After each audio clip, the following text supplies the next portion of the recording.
Estudios Sociales. Segundo grado. El estudio de la historia. Bienvenidos niños y niñas a este espacio Aprendamos en Casa. Este día tendremos el tema el estudio de la historia, Luis. Siempre vamos a continuar con este tema. El pasado nos interesa, porque del pasado aprendemos. Exactamente, el pasado es muy interesante. Yo creo que hoy tenemos bastantes cosas que les van a ayudar a nuestros amiguitos y a nuestras amiguitas a entender todo esto que es el pasado, la historia, cómo se estudia. Pero antes de eso, Mayra, creo que es importante dar a conocer las recomendaciones. Sí, ¿no? Las recomendaciones que deben de tener nuestros niños y niñas en casa. Primeramente, siempre lavarse con agua y jabón abundante de la manera como les han enseñado. E igual, usar mascarilla cuando estén ustedes fuera de su vivienda. También tener una distancia prudente entre el televisor y ustedes para poder ver la televisión, ya que puede dañar la vista. E igual a las personas que les acompañan en casa, a los papás, abuelitos, su familia, pedirles por favor que guarden un poquito de silencio para que puedan tener una clase muy entendida. Saben que en estas clases las disfrutamos, pues Luis, nosotros las disfrutamos, imagino que en casa las disfrutan igual. Sí, y para disfrutarlas más es importante que tengan en cuenta que no es necesario que apunten todo lo que nosotros decimos, sino quizás solamente aquellas ideas que son las más importantes, las que ustedes consideren que son las más importantes. Así es. Así que, si no hay más, Mayra, empezamos, ¿no? Empezamos de un chasquido. Muy bien.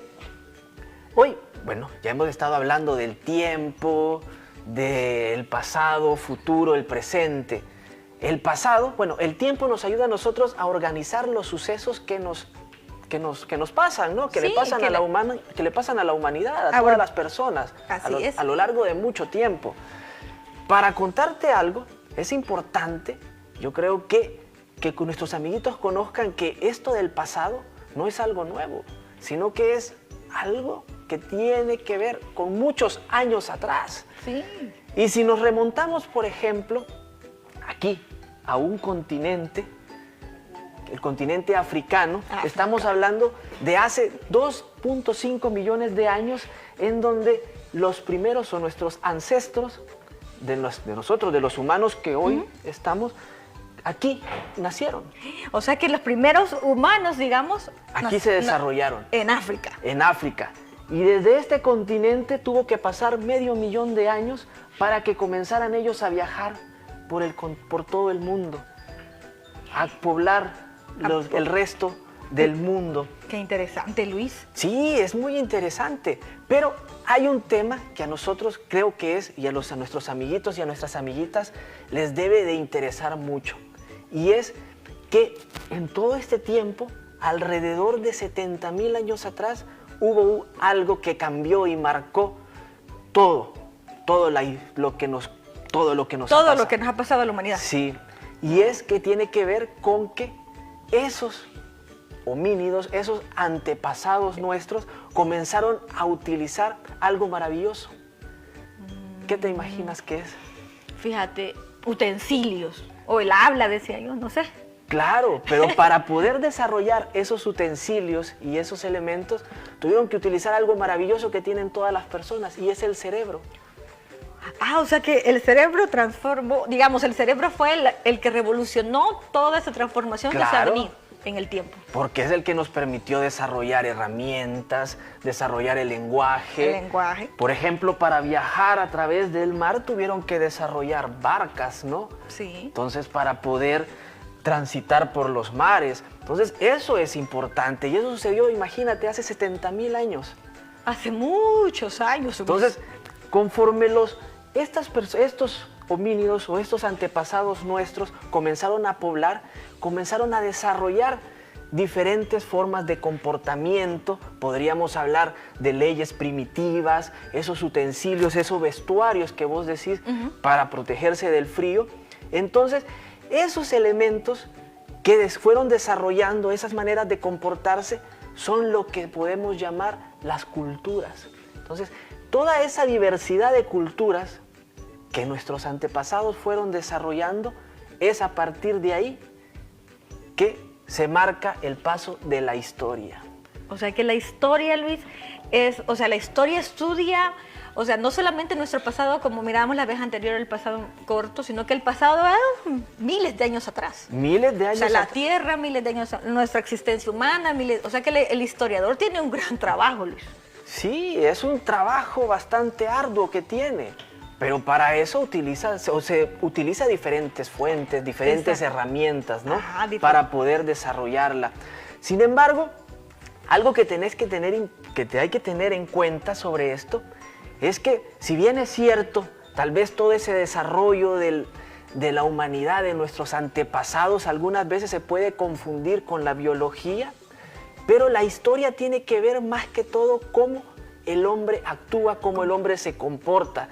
Por ejemplo, te voy a poner un ejemplo. Imagínate tuviéramos un partido de fútbol y tuviéramos a una persona narrando, y esa persona lo único que quisiera fuera narrar el estadio o la cancha de fútbol y no lo que Y no el partido. y no lo que los jugadores hacen. Exactamente. Entonces ahí es donde se diferencia. Ajá, eso es lo que hace el historiador. El historiador es lo que narra lo que las Lo que las personas vamos construyendo. Exactamente. Ah, pero mira, ahí te tengo un ejemplo muy bonito en el caso salvadoreño, que es las cuevas de Corinto. Por ejemplo, es un patrimonio sumamente importante porque están las pinturas de esa época. Imagínate donde es muy bonito. Yo he ido y es súper bonito, se pueden tomar fotografías y le dejan a uno un parque, mucha vegetación, pero se siente como aquello antiguo, súper genial. Wow, me imagino que debe ser, no las conozco, pero debe de ser algo maravilloso. Sí, es maravilloso. Así que de nuestra cultura, imagínate aquí en El Salvador. Entonces, la historia tiene que ver con todas esas realidades que las personas han imaginado. O sea que digamos, la persona historiadora, la que estudia la historia, ve todo lo que la humanidad, lo que mujeres, hombres van construyendo. Exactamente. Muy bien. Pero entonces, ¿cómo se conoce esa historia? Fíjate que te tengo una cápsula.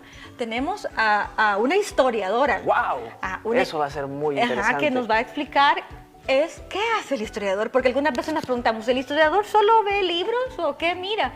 Entonces, es importante y vamos a escucharla. Si querés, ahorita la escuchamos. Perfecto, entonces. Bueno, escuchemos. Niños y niñas en casa, poniendo atención. El trabajo de los historiadores y las historiadoras es el de investigar sobre temas del pasado. Esta investigación se lleva a cabo a través de la búsqueda de vestigios o algún tipo de huellas que hayan quedado de ese pasado. Estas pueden ser documentos, periódicos, el testimonio de personas que vivieron esos hechos, y los podemos encontrar, los documentos y los periódicos, en el Archivo General de la Nación o en otros archivos privados o en bibliotecas. Y el testimonio de las personas que vivieron lo podemos recabar a través de hacerles entrevistas a estas personas que vivieron esos hechos. El historiador debe ir y buscar los documentos o cualquier otro tipo de vestigio de ese pasado e ir y también investigar a estas personas que vivieron para poder investigar sobre estos temas del pasado. ¡Wow! Estuvo muy interesante esto, ¿no? De la historiadora, lo que nos contó. Sí, aprendí bastantes cosas. Es que es muy bueno. Fíjate que también hay un estereotipo que tenemos con el historiador o la historiadora. Pensamos que siempre es una persona muy mayor, que está entre libros, pero también hay mujeres que estudian historia. Entonces, Claro. Por eso tenemos una historiadora muy buena en toda su explicación. Yo creo que nos queda bastante claro. Muy bien. Entonces, algo importante que tenemos que tener en cuenta entonces es que la historia, o para conocer esos elementos que ya pasaron, ¿no? Todos esos sucesos de las personas, entonces hay herramientas, ellos tienen que utilizar libros escritos, ¿no? Mira, por ejemplo, A ver. yo aquí te tengo este libro. Ah, mira, Luis. ¿Qué es eso? Mira, que encontraste en el libro. Mira, esto es un tesoro, Luis. ¿Y qué es? Es una carta de 1926. ¡Wow! Imagínate hace ¿Y qué cuánto. dice? Mira, te la voy a leer. Dice, querida mamá, feliz año, 1926. ¡Wow! Le deseo desde la ciudad de Santa Ana. Espero se encuentre bien, alegre y saludable como siempre. Espero que papá y mis hermanos estén bien. Aquí yo en la escuela, He conocido muchas amigas, jugamos saltacuerda y comemos. También dice que le quedó muy bien la ropa y los zapatos y después se despide con mucho cariño. ¿Y eso qué es? Mira, le manda una foto. Ay, wow. Me imagino que está con sus compañeritas del colegio, ¿no? Mira cómo están jugando, mira sus vestuarios. Sí, tenían unas faldas largas. A lo mejor hacía frío porque parece que es ropa bastante abrigada. Es un colegio, es una escuela, es una institución educativa donde están jugando. Y creo que le está mostrando los zapatos y la ropa que ella le mandó. Ah, Mira, que le quedó bastante bien. Sí, que le quedó. Y que como estos eran internos, los estudiantes estaban internos, 1926 todavía no estaba la educación donde salimos de la escuela. Acá todavía los niños y las niñas estaban dentro de los centros educativos, Wow. ahí vivían.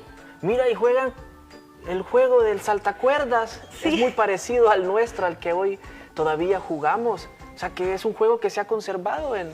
A través del tiempo. Ah, Ajá, qué y bien. es lo que estudia el historiador, como bien la historiadora, lo que la humanidad hace. Mira, entonces los libros son una fuente muy importante porque nos permite visualizar todos esos cambios, ¿te imaginas? Nos permite ver todos los cambios que han ocurrido en la humanidad. Por eso es tan importante el trabajo de la historiadora y de los historiadores, porque recopilan toda esa información. Por ejemplo, aquí también te tengo un tecomate. Wow. Mira, ¿Y eso para qué? Este tecomate es utilizado para llevar agua, pero también es muy importante porque el campesinado acá en nuestro país, por ejemplo, también en el grupo, nuestros pueblos originarios lo utilizan. Acá se puede guardar semilla, guardar agua. También los historiadores utilizan, y las historiadoras utilizan utensilios para comenzar, porque te imaginas cómo comenzar este rompecabezas de cómo se produce el maíz. Sí, bueno. ¿Y esto? Me imagino que tendrá que ver con eso que me quieres contar. Exacto. Es que te tengo un cuentecito, A Luis. ver. Como ahora estamos viendo el estudio de la historia, Ajá. entonces te vamos a contar la historia del maíz. ¿Vos alguna vez te has puesto a pensar en esto de la historia del maíz? Porque comemos tortillas todos los días, hacemos atol de maíz, mucha de nuestra gastronomía depende del maíz. Sí, la verdad, como tú dices, hay muchas cosas que dependen del maíz, pero no. La verdad, no conozco y no me había preguntado hasta hoy la historia del maíz. Por favor, cuéntame algo. Fíjate que entonces tenemos un cuento donde los niños y las niñas en casa se van a entender del tema de cómo surge el maíz. Imagínate la domesticación de la planta. Se dice que es de la domesticación de la planta teosinte. Teosinte. Así Wow. se llaman. Y entonces, bueno, ¿lo miramos? Veámoslo entonces. Perfecto. El cultivo del maíz es uno de los más antiguos en América. Las culturas mesoamericanas lo cultivan desde hace más de 7000 años. Se piensa que la planta fue domesticada por las mujeres de estas civilizaciones prehispánicas, por lo que ha alimentado a la humanidad desde hace miles de generaciones atrás. No siempre se ha preparado igual. El tiempo ha ido cambiando las formas en las que se utilizan y se procesa. Hasta nuestros días sigue siendo parte importante de nuestra alimentación diaria. Estoy seguro que ya te has alegrado comiendo un par de tortillitas. La industrialización también le ha dado nuevos usos y ahora está en cada actividad de nuestro día. Agradezcamos a la vida por el maíz. Bueno, Luis, ¿qué te pareció el cuento? Wow, aprendí también mucho. Imagínate 5000 años de domesticación de maíz y todavía hoy lo seguimos utilizando. Y por eso yo te traje, y a los niños y las niñas les traje un comal, o sea, para que vieran, aunque este comal no es de barro, porque las tortillas se hacen en comal de barro, y la masa. Wow. Que cuando estén en casa, niños y niñas, ahí tienen a sus mamás, aprendan. ¿Vos sabés hacer tortillas, Luis? La verdad no. Bueno. Nunca aprendí a hacer tortillas. Bueno, Luis, te va a tocar moldear por lo menos la masa. Solo sé que... Se hace el círculo ahí. Algo así. Mira, vamos a hacer un curso básico de hacer tortillas. Y Sí, vamos a porque- ser el primer estudiante. Mira, me quedó un poco gordita la Te tortilla. quedó gordita, Luis. Pero se echa en el... En el comal, perfecto. Pero bueno, lo intentaste bien. y eso está bien. Bueno, Bueno. entonces, al final, ¿qué podemos aprender este día de este tema, Luis? O sea, lo más Bueno, importante. Entonces, que hay cosas que nos ayudan a nosotros a conocer ese pasado. Por ejemplo, la carta que utilizamos que nosotros podemos, la carta que contaste, ¿no? La foto que vimos, nos cuenta un poco cómo vivían las personas que vivieron antes que nosotros. Entonces, Ajá. eso es importante. Igual el cuento, Luis. ¿Te imaginas cómo se producía en la época prehispánica y cómo se produce en la época de ahora? Oh. Te imagínate, digamos, los utensilios que se utilizaban, que eran muy diferentes, ahora bombas de mochila, etcétera. Entonces, la historia tiene pues, Claro. un gran trabajo de recopilar toda esa información. Y se nos acabó el tiempo, Mayra, así que debemos despedirnos. Bueno, entonces fue un placer y un gusto, niños y niñas, y nos vemos el próximo jueves. Adiós. Adiós.